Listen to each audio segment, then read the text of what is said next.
It's nice to see everyone here today. Thank you for coming. How are we all? Great. Good? Yeah? I'm going to be talking today about how great tech can succeed with branding, but I will caveat that with just saying a lot of the principles I'm going to be talking about can be applied to any industry, any business. They'd be mostly the similar principles, but with a few nuances, caveats, if you're B2C, B2B. Today I'm just going to be giving like a top level overview of like how a brand building project would work if I was managing it and my approach. But if you have any questions throughout, feel free to just raise your hand and I'll be happy to answer them.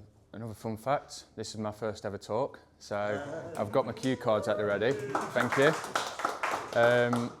So I'll try not to be robotic and read from them line for line, but they're there to keep me on track, because otherwise, because I get quite passionate about this subject, I'll just go off rambling and I might go way off topic, so I just need to reel myself back in, and that's why I've got these. I work with businesses that they build amazing products, software, services, but sometimes the world just doesn't quite get it. There's like a disconnect between the people inside the companies and what they're building, and it's like the market maybe just doesn't quite understand what it's for, what its purpose is. And that's not because what they offer isn't great, quite the opposite. What they're doing is great, it's just that you need to help people understand it, and sometimes that's where I just help people bridge that gap. It's because they can lack an identity and the story and the messaging isn't clear sometimes, and when you're in the trenches, and an old mentor of mine used to say this actually, sometimes when you are in the jar you can't see the label from the inside. So I step in, just that fresh pair of eyes, and I've had people do this for me before, just that fresh pair of eyes on your business and its direction, offering that creative input. So this talk, it just bridges the gap between innovation and adoption. So I'll just introduce myself first of all. As I've said, my job is to help clients visually communicate more effectively. My medium happens to be design, branding and marketing, but at its core, I'm a communicator for those that struggle to articulate their value and offers. This could be a bit faster, I've not tested my transitions. So I started off my career in design, studying art and design, way back in 2007. That feels longer than almost 20 years ago. It feels almost 50 years ago now.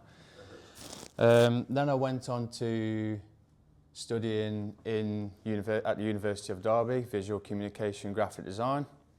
Graduated in 2012. I landed my first job a couple of years later. It's quite a competitive industry, designers, and there's a strange thing in design where people want you to have experience, but you need a job to get that experience. So for 2 years I was just grinding. I was doing passion projects, I was doing bits of freelance projects just to try and get like what experience I could. And then luckily one day someone took a chance on me and I finally got my first job at a publishing agency. A couple of years after that, I quickly got a bit jaded from working in agencies very quickly, because I think I'm just meant to be a freelancer, meant to work as a sole trader and manage my own projects. So I took the jump into freelancing full time in 2017, and part of that reason was I got the opportunity to work with sports brands. I love my sport, I love football. This was an opportunity that I just couldn't turn down. It was like, it felt risky, but that was part of the excitement. Like for me, it was a no-brainer to just say goodbye to jobs that I weren't really passionate about, where I just felt like I was going to count down the hours and collect a salary at the end. I wanted something that was passionate about, that felt like more than just work. So I took the jump in 2017.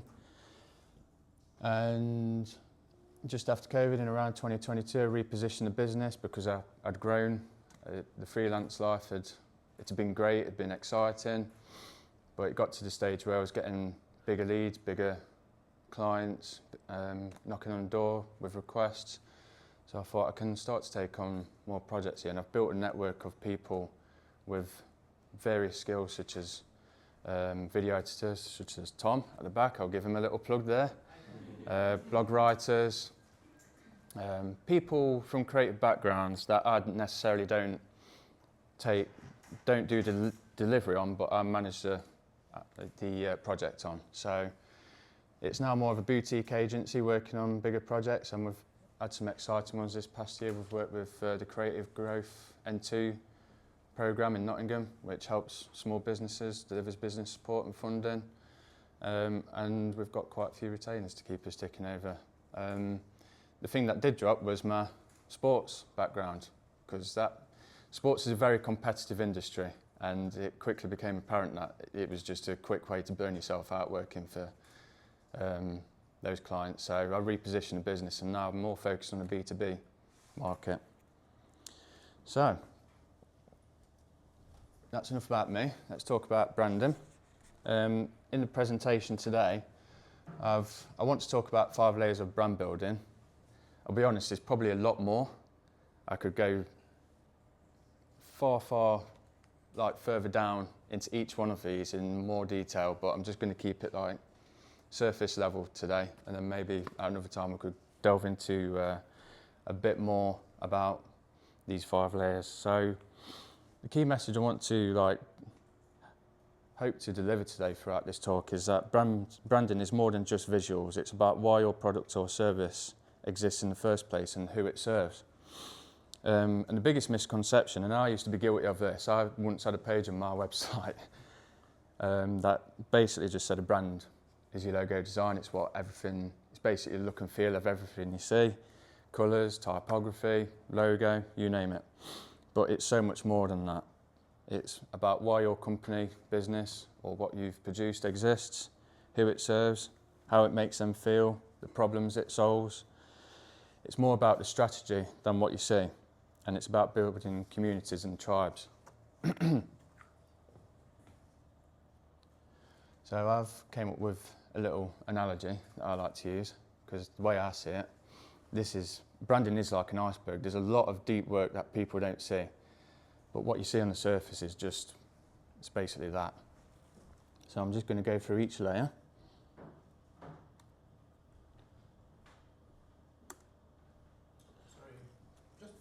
Yep.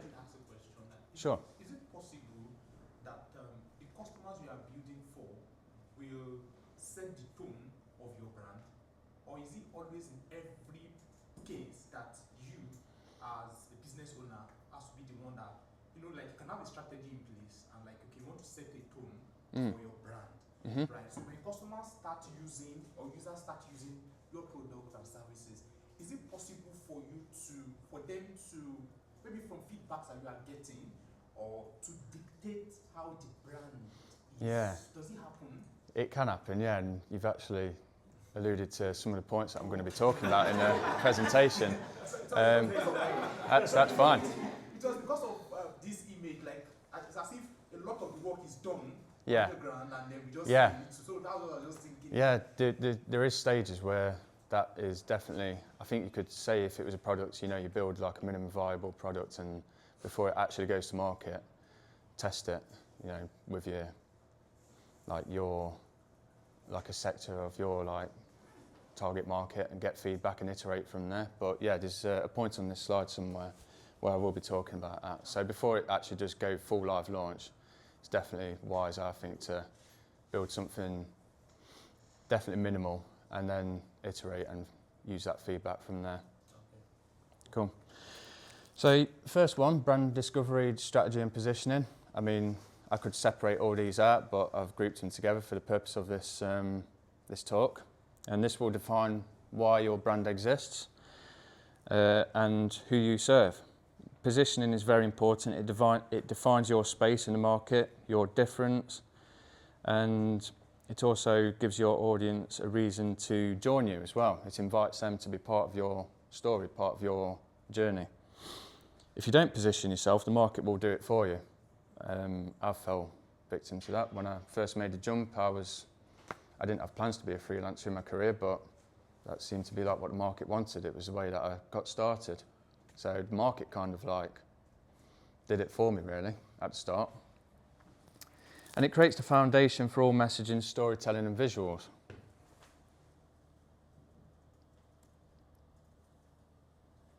Yeah, I could have definitely made these transitions a bit faster. We'll iterate on that one for next time.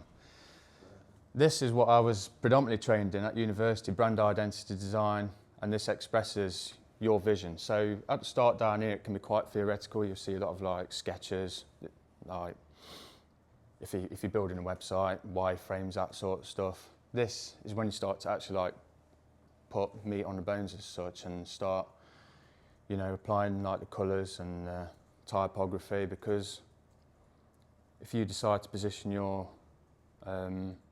service, say in IT, it can be quite a serious market.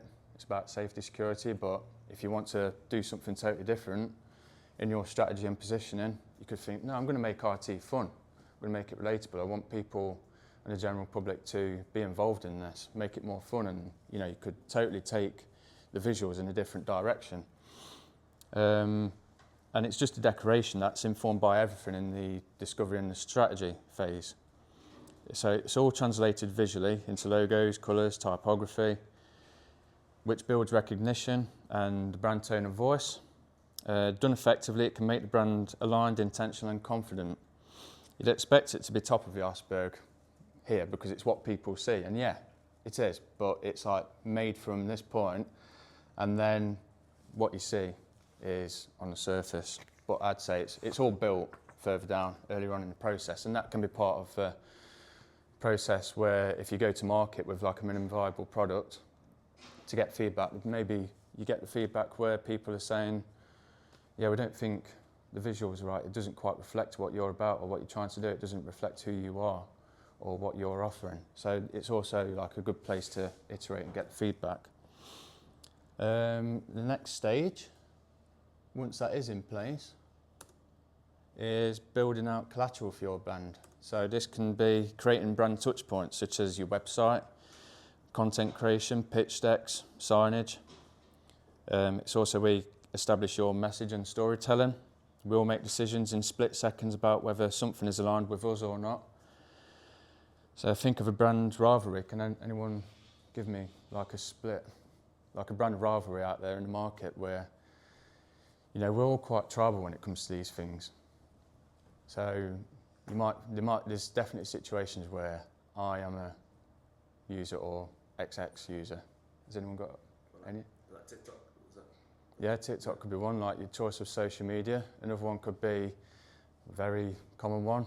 Some people are religious Apple users and they won't dare touch Android, or vice versa. You might get some people who just want to rebel and they think, no, Apple's not for me, and go for Android. In those situations, it can get quite tribal, and people like it becomes part of their identity as well. And that's how your customer's part of your brand, essentially, which I'll come on to.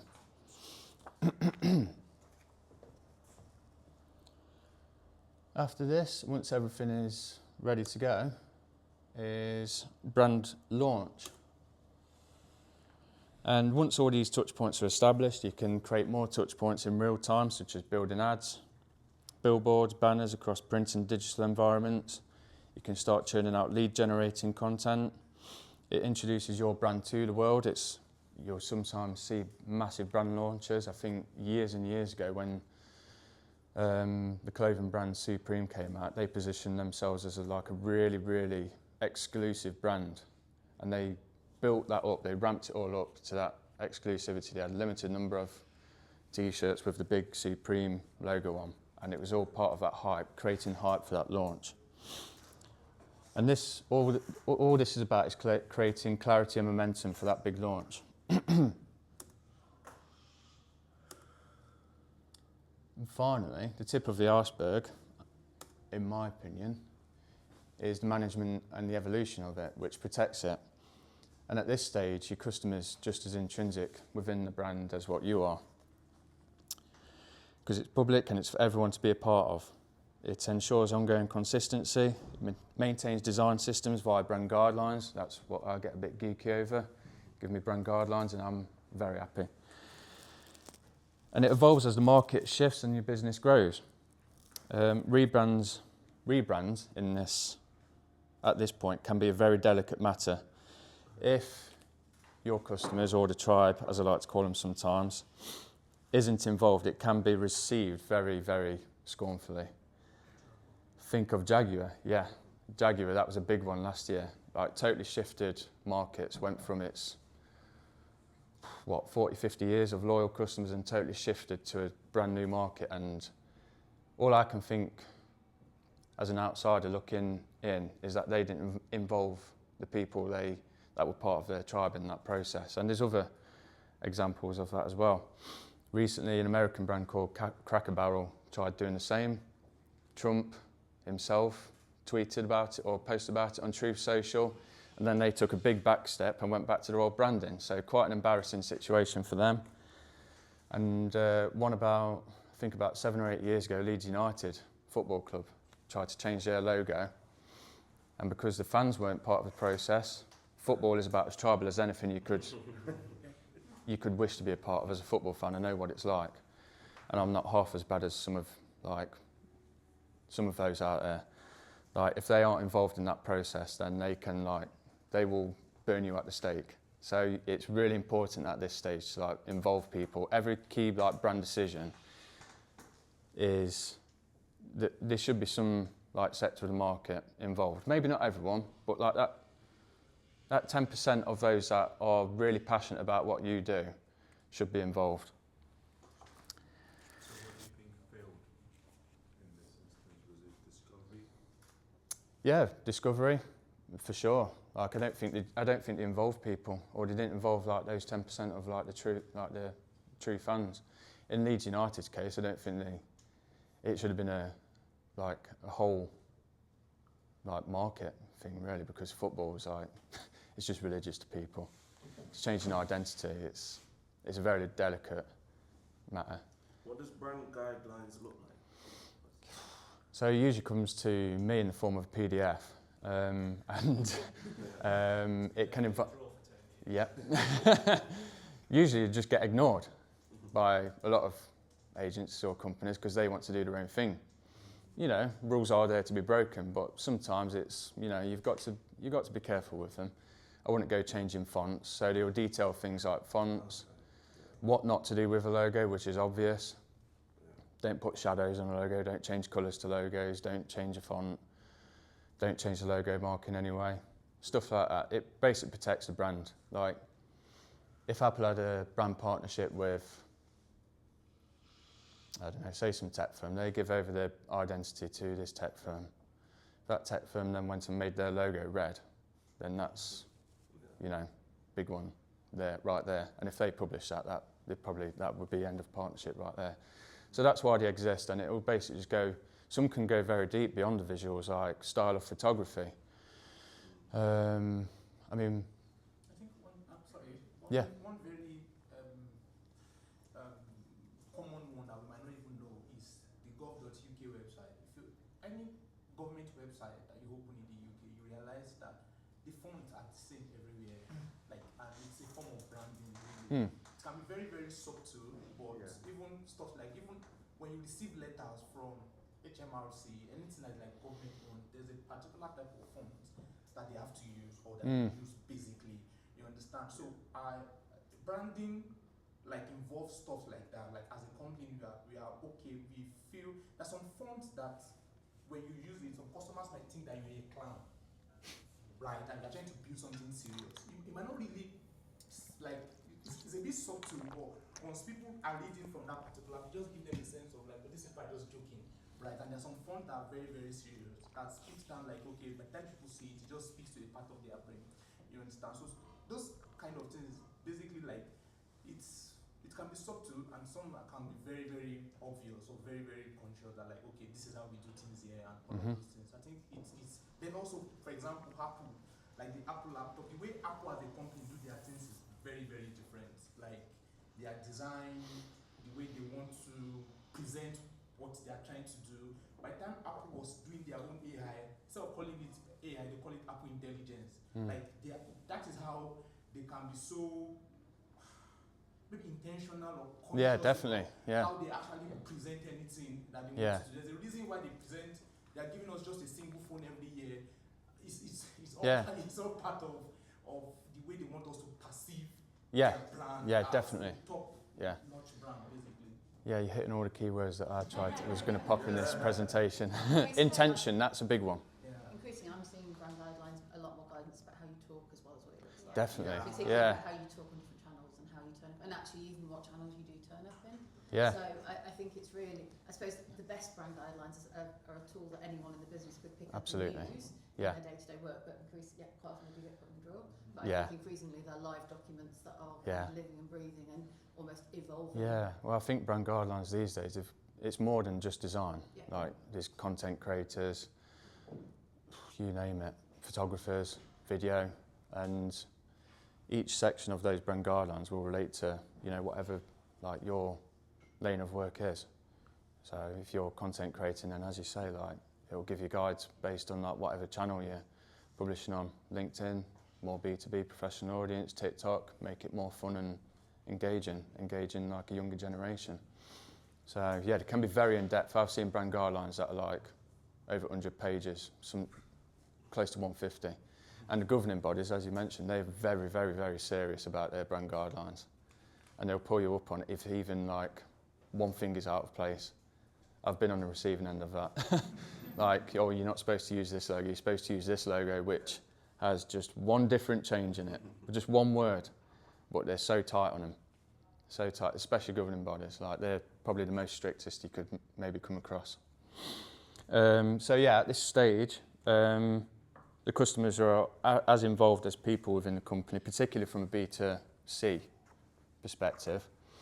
And there's a quote I love by someone in the brand space who says, "Your brand isn't what you say it is, it's what they say it is." And I think the way I see that is like, once the brand has been created, say it's your product, service, you own the company, whatever, but in the mind of the public, it's theirs. And it's a relationship then. Then you've got to take on board their input as well. And it also comes back to positioning. If you don't like do the positioning correctly, they will. So it's a very delicate thing. It pretty much comes down to relationship and involving them throughout the whole process. So I thought it'd be great to talk about some companies that have harnessed the power of tech and brand. Before I go on to give my examples, does anyone have any ideas what tech companies might be out there that have used the power of brand? Octopus, yeah. They're really good. Yeah. Everything, like you made a good point about all the different touch points. The customer service, the Octopus customer service is a key part of their brand. And they've decided to work in the energy industry, and it's horrific. Yeah, I've been on the receiving end of that. Yeah. Gas or electricity supply. And I've just moved house, so I know it's a prickly situation right now. It's just shocking. Yeah. They've built a tech platform Yeah. that powers their entire business, and all of that. So when you call up British Gas or whatever, you're like, oh, what's your name? What's your address? Yeah. I'll find you in the system. Blah blah blah. Octopus have got a central platform that they've built that centralises all the information about me as a customer, and then all of the different touch points. Yeah, and that sounds brilliant for that. So like, yeah, and you can self-serve online. So Yeah. and that, to your point about when your experience of the brand is when you contact them or when you engage with them. Nobody wants to speak to their energy business. No. It's shit, right? It's that sort of phone call you dread. Yeah. Put it off. Yeah. You just sort of drop them an email, go, this isn't working, and then they go, thanks, David, sorted. Makes it a less painful process. And you're making me wish I'd chose Octopus now. We've just continued with British Gas. But Octopus are in an industry where it's ripe for disruption for that type of thing. And you think, all they're doing is it's simple stuff really. Better customer service. It's not hard. I mean, it is for the likes of some, but I think the old boys in the industry, they tend to lose the sense of touch with that sort of stuff. So yeah, like just focusing on the basics is a great way to start with these sort of things. Did you have an example as well? Say typical Apple. Yep. Typical. Yeah, I'll show you my next slide. There we go. So obvious one, and I can't not talk about Apple because it's basically like they've set the benchmark in terms of branding and marketing with their tech. They very rarely talk about the tech, really. The they've turned to branding and marketing into a core part of their practice. It's not just about the aesthetics of their design. And you think they don't really, that their design is so minimal, they've made it so basic, it is intentional. And it just works in the sense that it's minimal, it's synonymous with trust, innovation and premium quality, uses its minimalist design to enhance its emotional storytelling. And Apple, it's positioned itself more as a lifestyle, not just a tech company. And when it comes to these sort of product launches, bringing out new things, they build the anticipation, they've created loyalty, you know, there's people going to these things that are like, it's almost religious for them to go to these things. And it's used brand perception as part of its, like, its power, like how it's grown the business. Like the perception of it has changed over time. I think in its early stages, it used to be ridiculed, didn't it, for like a long time, and then it just totally like doubled down on what it does and really got radical about what it was offering, and then decided to rebel against like where tech was going in those ages. Yeah. Then I also think that one thing that actually really kind of helped Apple in the long run was how they were able to manage their ecosystem end to end. Yeah. You know, for example, Apple owns the software, they own the hardware, right? It's not like Dell, for example. Dell has to talk to Microsoft for the operating system, and even Samsung has to talk to Google for the Android operating system. But for Apple, what I believe has really helped the brand positioning over time is how they are able to control every aspect of their production, like both the hardware, the software, and then you'll be able to create an ecosystem that everything that they launch or any product that they launch just seems to work within the ecosystem, right? If you have an Apple Watch, if you have an Apple phone, and you have a Mac, like the way the play of the whole three things is interconnected, and it just gives you as a customer this sense of like, I'm in a space that nobody like just gives you this kind of feeling, right? I remember when COVID happened and they were forced to start like the fact that you can unlock your phone even with your mask, with your face mask, right? Just because once you have your Apple Watch, your phone, you'll be able to unlock it, and because they realize that people have to, like, if they need to unlock their phone, they have to remove their mask and all those things. So the fact that they were able to control a lot of things within their ecosystem, from the design, the software, the hardware, and all of those things, I think it actually like really helped them also in like the brand and the way they make we the users actually feel. And the masters of it, they're so good at doing all this stuff. Down to unboxing. Oh yeah, yeah. Such a nice feeling, isn't it? Yeah, it's beautiful. I've kept all the boxes to my Apple product.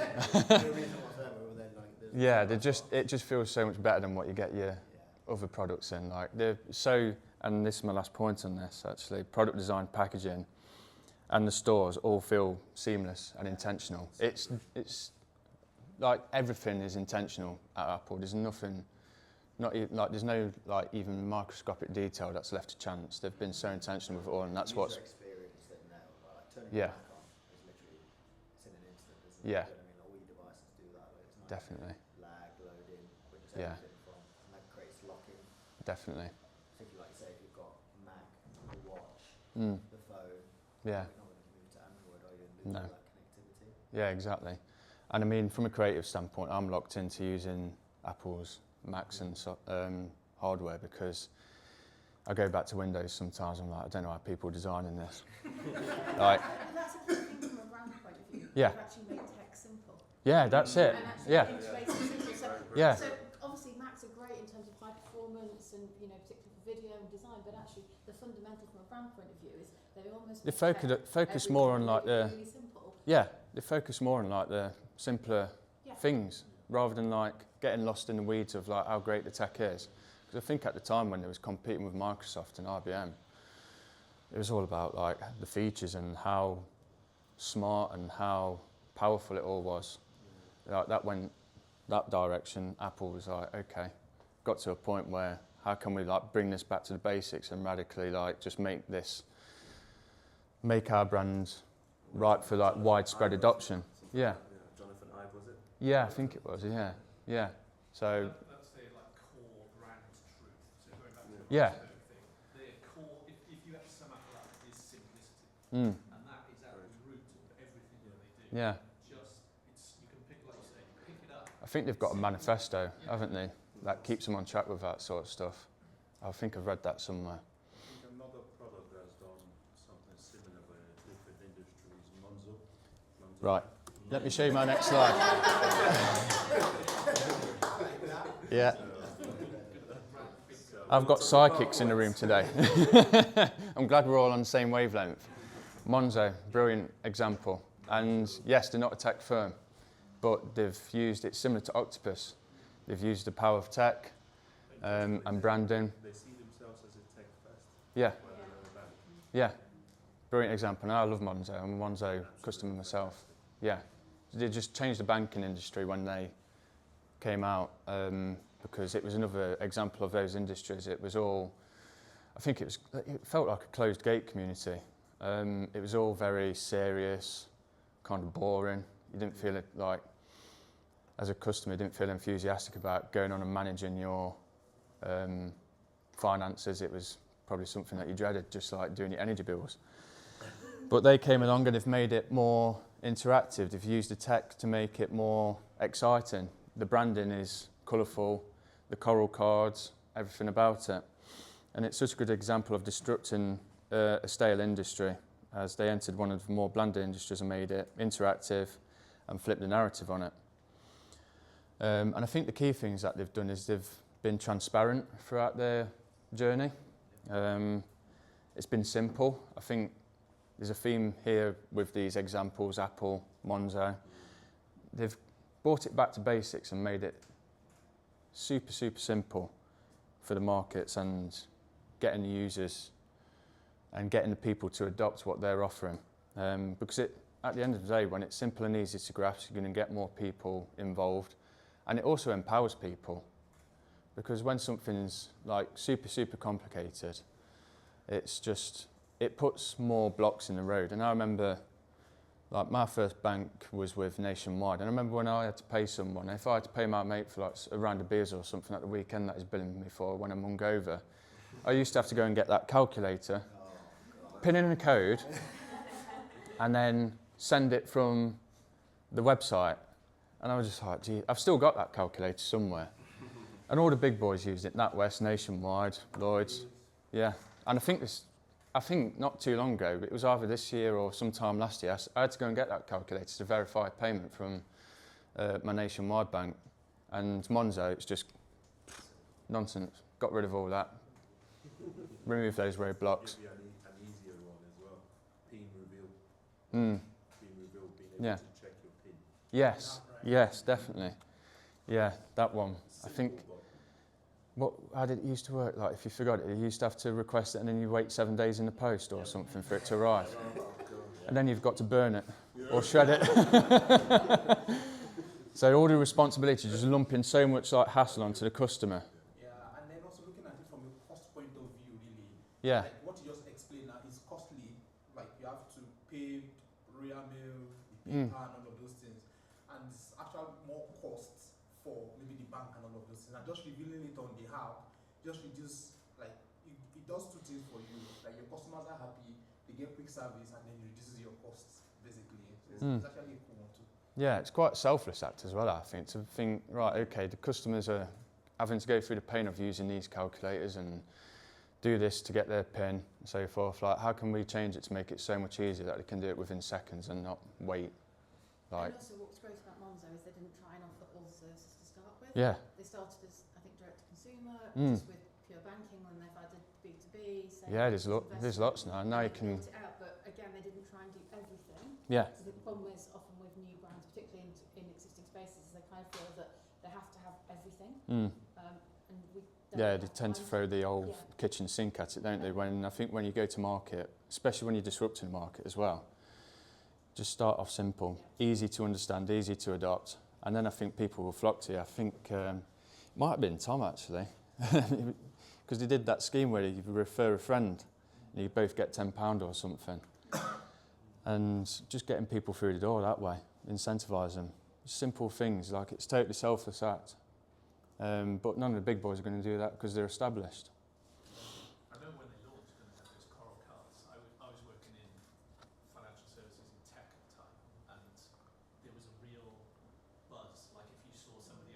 Yeah. YouTube. They're an early And that's a adopter. tribal thing about it. Like you become part of like a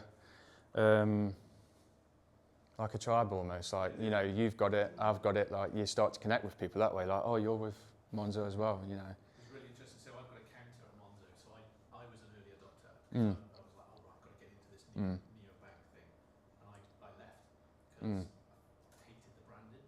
Really. I was absolutely sick to death of having notifications saying, "Hi, David." Smiley hands. Yeah. Oh, just to let you know, you've deposited 20. It's like, I think they probably went OTT on some features. Yeah, And- we don't do as much of that now. no, Yeah, so- they've so drew I it back. just- I can't put up with this in my pocket every day. Yeah. Bloody vacuous. I think there was a few features that were OTT in that sense, and they were a bit like they was overly excited about what they've done, which they had a right to, but yeah, like. But no other business or bank spoke in that tone of voice. Like it was totally new, and they've probably pushed it to a point where okay, we're maybe annoying people now. Let's draw it back. And I think they had a big rebrand in 2022 where it doubled down on what they've done and what they stand for, but they've also probably like got rid of a few annoying things like that. So yeah, I mean all my points we've literally just spoke about there. So I'd say the number one tech tip I'd take from this is that clarity. They're super clear on what they wanted to do. It can be a big thing to harness as like a growth engine. Like if you're clear on what you're intending to do, once you've took a good look at the business or the industry, not the business, and once you're really clear on your positioning and what you want to do, then clarity can be your growth engine. The simpler your message and your mission, the more people will find it easier to adopt your product. And people love something new, and this was totally new in that industry. My final tech example, maybe not one, this is probably more for the creative folk, but Notion. It's made project management much more enjoyable, particularly from my side of things. I'm a user of Notion. Yeah, that's it. Once again. Simplicity, though, I think they've added a lot of complexity still. Mm. I used it a long time ago, came back to it. I even did a session with, one of those Notion advisors. Mm. It didn't really give me much, you know what I mean? Like, there's still so many features, how you interconnect, relate to databases, tables and stuff, so I still think it's still got a higher skill acquisition, unless you use the simple features in terms of a page, a note and stuff like that. So I still definitely think that has a higher skill acquisition. It's one of those ones where it's got something for like people of like all like levels, haven't they? Whether you're more into like the high tech stuff or you want it for like simpler stuff. Technical stuff easier to do. Yeah. But I still think it's got a lot of features, interconnected features that probably need to have some know-how or support from someone else. Sure. Because if you want to use it to its kind of full capability, Yeah. I'm probably using it at the moment like a very small percentage of what the tool. Yeah, same. Yeah. I mean, what I use it for is like project management and content calendars, that sort of thing for myself and for my clients. Sorry, could you explain quite what it is? Yeah, so I think really it's essentially a project management tool. That's what I use it for. And I used to use Trello, but looking back at Trello now, like, it just seems prehistoric in comparison in terms of like what you can do, the features it offers. What Notion has done really well, it's an example of a brand that doesn't just have users, it's got a community of people that they can build their own things in it and contribute to it as well. And in a way, they start to do the marketing for Notion. Like Notion, there's not so much emphasis on them doing their own marketing that way because creators and adopters of it are selling their own templates. Like they can build their own project management system or CRM, client portal. I've bought a few things myself and to be honest, I've not even used them. I've just spent, I'll give you 10 quid, I'll buy that, but then I've never used that client portal. But it's a place for like people to go and build their own thing and they can build out a business of their own using it as like a platform. What's your favourite feature in Notion?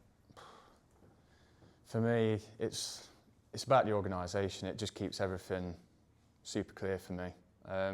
So I use it, like I said, for project management, and I used to use Trello, but Trello was, in comparison, just, it wasn't exciting to use, it was hard, I didn't enjoy the boards. Like, I'm talking mostly from a design and user experience perspective here, but I'd say Notion, what they've done once again is simplify it. Even the branding, the visuals are black and white. There's no colourful, overbearing design or visual elements there. They've just simplified everything about it. So I'd say my favourite feature is just how, like, they've stripped away all the noise and empowered people to. You might be made it even simpler than that. They'd be excited to see that for sure. Yeah, I love. There's a pitch, yeah. Well, if it's even simpler, then yeah, you see a theme throughout what I'm giving here. These examples is simplicity. So Yeah, that's why yeah. even with all of our products, I completely back that up. Even when Yeah. I was researching, we were trying to make our products. I felt like there was too much of overcomplication on everything. Yeah. Would that be project management? Would that be HR? Would that be CRM? Whatever that is. Mm. You needed full-on qualifications to be able to use that tool, which is understandable for like big-scale businesses, but for an average small to medium business, it doesn't make sense. Mm. And it's a fast-paced industry. Mm. It just got too much, so that's why we developed all of our stuff. But Definitely. interesting. If I had the skills, I'd do it myself. So yeah, what Notion does really well, it sells organisations an identity and a tool for thinkers and makers, and they empower their users to become contributors of their brand. And I think that's really the masterstroke about what they've done, is that, you know, it might not be the best on the market even, but the fact that they've built something that people can become a part of and start building their own things on, thus marketing Notion for Notion themselves, is what they've done really well. Do you manage any of your client projects in there? Because with some of the AI capability, I imagine Yeah. you can get the brand Yeah, guidelines in. You can always then use that as a yeah, reference point when people are building stuff in your different teams. Like, yeah. You can build client portals and stuff like that. I know some people have gone like really to the nth degree to do that sort of stuff. But I've managed client projects in there, and just the other day I used one of the AI features to record a meeting, and you know, just I didn't have to take notes at all, because usually, yeah, it transcribed it all. Usually, if I go to these meetings and I'm taking notes myself, I'm not really taking in what's going on in the conversation. So I just had the meeting on record, didn't put pen to paper once, and whole meeting it just transcribed it perfectly. So I mean, it gets you an upgrade if you use it for more than, I don't know, X amount of hours, but yeah, some really cool features in there. For all of you guys to use, if you use it's called Phantom with an F. Yeah, It's completely free. It transcribes Fathom. it. yeah, I use that as well. Yeah. I use it. Perfect. So that's my examples. How are we doing for time? 20 minutes? Yeah. Cool. So, yeah, what I'd like to finish on is some tips for tech. So, innovation alone isn't enough. Yes, it's brilliant. What everyone can create can, be, really, really game-changing. But I think from the examples we've seen is that you can't really logic people into buying what you're offering. They need to believe in it, and it needs to be simple and easy for them to understand. And the great brands speak to both the mind and the heart. I think what a lot of tech brands could be guilty of is talking about the features, because that's probably the most exciting thing to them, the features. Whereas to people outside, on the other side of the fence, probably aren't that bothered about the features, apart from like your super fans, like they will be. So I think there can be great selling points, but they won't build that loyalty, because another product or service could come out with better features and people will just jump ship. And what Apple's done, as we've discussed, has just built that loyalty through basically being a lifestyle brand and leaning into like building an identity for their customers. And that's where your messaging and storytelling will become a part of your branding. Build what people actually want. I think a lot of people, they can really get like really niched down into like their industries. And a product can sound brilliant internally, but it will fail without the product market fit. So if you went to market with a product or a service without once consulting people, are they going to care about it or adopt it without being a part of that process? So test your assumptions early on, or you risk building something that no one understands or maybe even wants. Look credible. So building credibility from day one, and by that I mean it's about building trust and relationships with those you aim to serve and bringing them into your tribe. And I'm pretty, without obviously knowing what Monzo did, they probably had their finger on the pulse of what was going on, and Octopus in the industries. They had a good sense of like the problems, and they probably did surveys and they did the market research to inform everything that built their brand and changed the industry as such that they were operating in. So they probably did surveys, interviews about what would make banking and energy more exciting, if it was at all possible to make it exciting. Oh, sorry. Tell a clear story. Explain not just what your tech does, which can be exciting. I get excited about what new tech can do, but why it exists. So the story can be the bridge between innovation and adoption. Telling stories that people connect with. Tell them why does it matter, why does it exist, and importantly, what's your purpose? Like, why are you doing this? It can be like really powerful points for people to relate to you, and it just builds that emotional level of trust. Use AI to accelerate, not imitate. AI is trained on what already exists. To be original, do what AI wouldn't suggest.